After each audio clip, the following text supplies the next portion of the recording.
국회 운영위원회가 좀 파행적인 상황입니다. 여야가 합의한 상임위원회 일정들도 납득할 수 없는 이유에 의해서 무산되는 상황에서 여야 교수단체 합의 없이 운영위원회가 일방에 의해서 소집되어 정치 공세로 일관되고 있는 현실은 대단히 유감스럽습니다. 비정상의 정상화는 천만이 넘는 국민들이 촛불을 들고 외쳤던 지난 겨우 내내의 외침이었습니다. 대통령 선거까지 끝낸 마당에 여전히 비정상적인 상태를 벗어나지 못하고 있는 국회의 실정이 대단히 안타깝습니다. 멈춘 청문회가 다시 속개되고, 그리고 법안 등 산적한 일을 앞두고 있는 여타 상임위원회들도 조속히 정상 가동되길 바라고, 국회가 룰에 의해서, 합의에 의해서 다시 정상화되기를 바랍니다. 한 가지 더 말씀을 드리겠습니다. 최근 안경환 법무부 장관 내정자에 대해 여러 논란이 있는 와중에 법원의 그 판결문이 여러 가지 의혹을 받는 상황이 전개되었습니다. 저희 역시도 자유한국당 의원에게 제출되었다는 법원 행정처의 공식 설명에 따라서 판결문 사본을 제출받았습니다마는, 그와 별도로 제가 국회에서 돌아다니고 있는 또 다른 판결문, 즉 비실명 처리되지 않은 실명 판결문을 입수했습니다.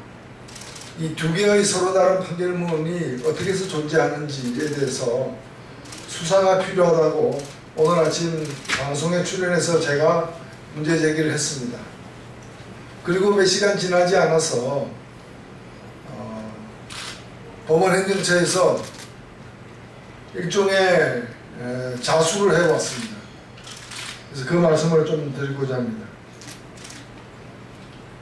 결과적으로 보면은 이 법원 행정처가 자유한국당 의원들에게 안경환 후보자의 실명 판결문 원본을 요청한 지 8분 만에 제공한 사실이 확인되었습니다.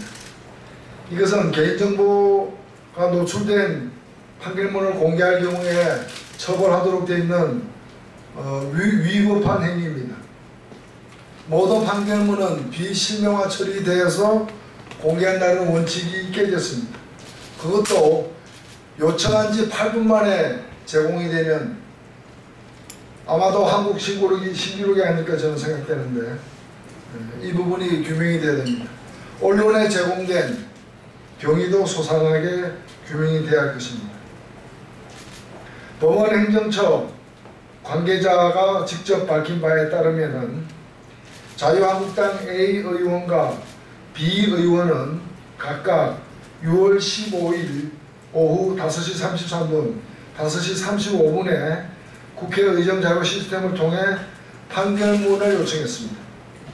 법원 행정처는 최초 요청 시각인 오후 5시 33분으로부터 단 8분이 지난 오후 5시 41분 B 의원에게 판결문을 제출하였는데, 이 판결문은 안경환 전 후보자와 상대방 여성의 실명과 주소 등 개인정보를 지우지 않은 상태였습니다. 이 관계에 따르면 위 제출은 법원행정처 기획조정실장과의 협의를 거쳐 이루어졌다고 밝혔습니다. 이 관계자의 설명대로라면 자유한국당 A 의원실이 의정자료 시스템을 통해 판결문을 요청하고 국회 담당 실무관이 이를 법원행정처 담당관에게 전달하고, 그 담당관이 기획조정실장과 제출 여부를 상의하고, 그 뒤 그 결과를 다시 국회 담당 실무관에게 전달해서 그 실무관이 자유한국당 국회의원실에게 개인정보가 그대로 노출된 판결문을 송부하기까지 모두 합해서 8분이 걸렸다는 겁니다.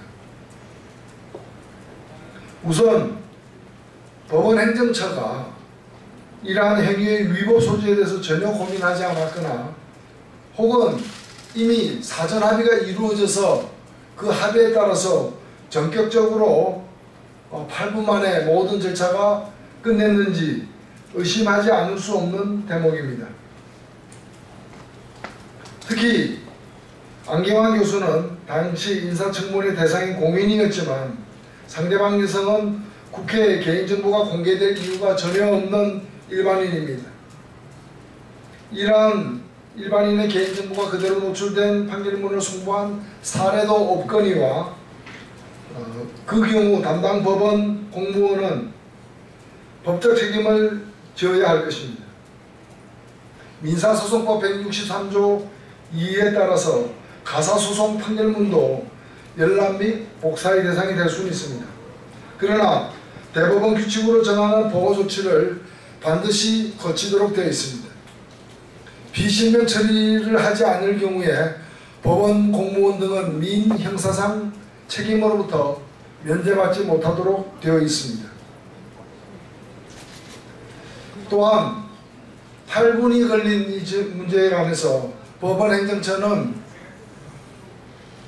대단히 시급했기 때문에 비실명 처리된 이 판결문을 갖다가 송부하였다고 얘기합니다.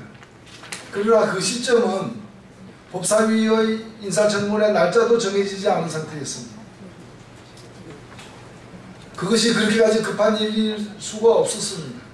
뿐만이 아니라 이 비실명된 판결문 원본을 송부하고 약 20분 후에 실명 판결문을 송부한 약 20분 후에 비실명 처리된 걸 다시 보냈습니다. 그러니까 규칙에 따라서 비실명 처리하는데 20분밖에 걸리지 않는다는 겁니다. 그 20분을 견딜 수 없어서 실명 원본을 갖다가 바로 제공했다는 그 설명을 납득할 수 있는 국민은 없을 것입니다. 그동안에 법사위에서 많은 의원들이 국정감사나 업무 현안 보고 등의 과정에서 법원 행정처에 현안이 되고 있는 사건의 판결문을 요구한 바가 있습니다. 예외 없이 과도할 정도로 비실명 처리되었고 그것 때문에 자료 제출 요구에 대한 응답이 늦은 적이 한두 번이 아닙니다. 그래서 법원이 이례적으로 실명화된 판결문을 송부하고 20분도 채 되지 않아서 비실명 또 사본을 제출한 것은 뭔가 그 과정의 석연치 않은 점을 은폐하기 위한 그런 계획된 행동이었다는 의심을 감추기 어렵습니다. 심각한 개인정보 자기결정권을 침해한 이 사건에 대해서 법원 당국의 해명과 조사, 필요하다면 수사가 이어져야 한다고 생각됩니다. 뿐만이 아니라 8분 만에 이 원본 실명 판결문을 제공받고 그 의원은 다음날 오전 9시에 기자회견을 통해서 이걸 밝혔습니다. 약 12시간 이상 지난 후에 공개를 한 것입니다. 그러나 일부 언론은 법원 행정처가 실명 판결문을 제공한 지 2~3시간 사이에 다시 이걸 보도를 했습니다. 결국에 이 자료 제출이 언론 보도를 위한 자료 제출인지 국회의원의 후보 청문회 준비를 위한 자료 제출인지 의심케 하는 대목입니다. 이 부분에 대해서도 실체적 진실이 밝혀지기를 바랍니다. 법원 행정처의 비상식적인 탈법적 자료 제공만이 아니라 언론 매체 보도 경위까지 판결문 공개의 뒤에 숨은 진실이 무엇인지 상세하게 공개되기 바랍니다. 이상입니다.